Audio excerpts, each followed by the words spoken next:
नमस्कार दोस्तों, आज हम आपको वट सावित्री व्रत पर सुनी जाने वाली सत्यवान और सावित्री की कथा सुनाने जा रहे हैं। एक समय की बात है, एक अश्वपति नाम के राजा थे।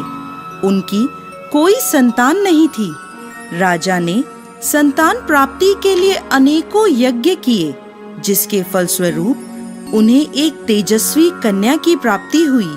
राजा ने कन्या का नाम सावित्री रखा। समय बीतता गया और सावित्री विवाह योग्य हो गई। एक दिन राजा ने सावित्री से कहा, सावित्री, अब तुम विवाह योग्य हो गई हो, इसलिए स्वयं अपने लिए योग्य वर की खोज करो। पिता की बात मानकर सावित्री मंत्रियों के साथ यात्रा पर निकल गई। अनेक ऋषियों के आश्रमों, तीर्थों और जंगलों में घूमने के बाद वह राजमहल लौट आई। संयोगवश उस समय उसके पिता के साथ देवर्षि नारद भी थे। सावित्री ने उन्हें प्रणाम किया। राजा अश्वपति ने सावित्री से उसकी यात्रा का समाचार पूछा।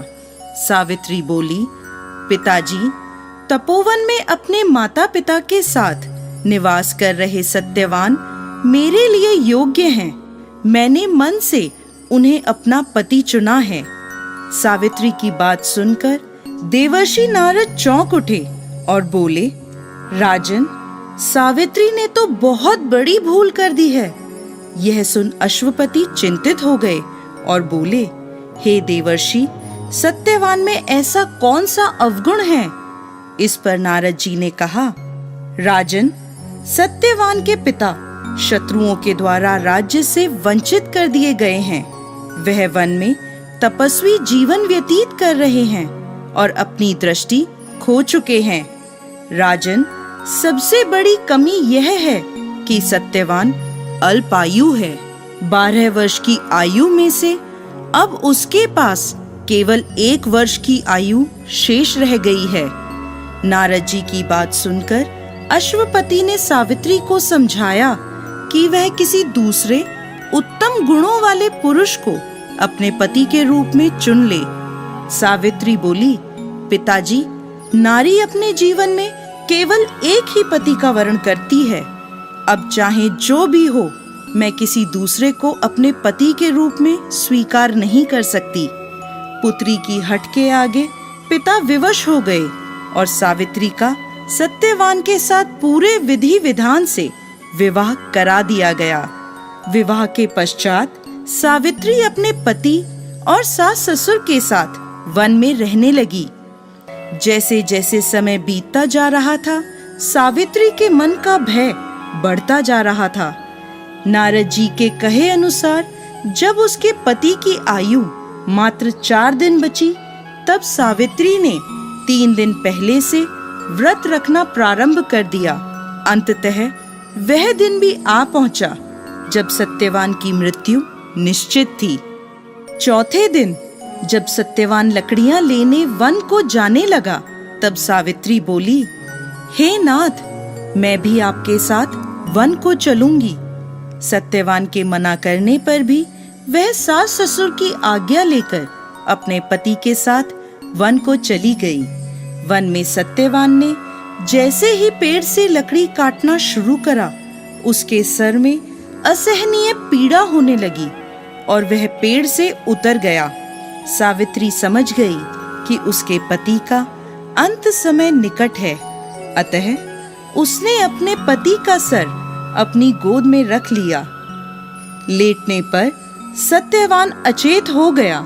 सावित्री चुपचाप आंसू बहाती ईश्वर से प्रार्थना करने लगी। तभी उसे लाल वस्त्र पहने भयंकर आकृति वाला एक पुरुष दिखाई दिया। वह साक्षात यमराज थे। सावित्री बोली, महाराज, आप कौन हैं? यमराज ने उत्तर दिया, सावित्री, मैं यमराज हूँ और तुम्हारे पति के प्राण हरने आया हूँ।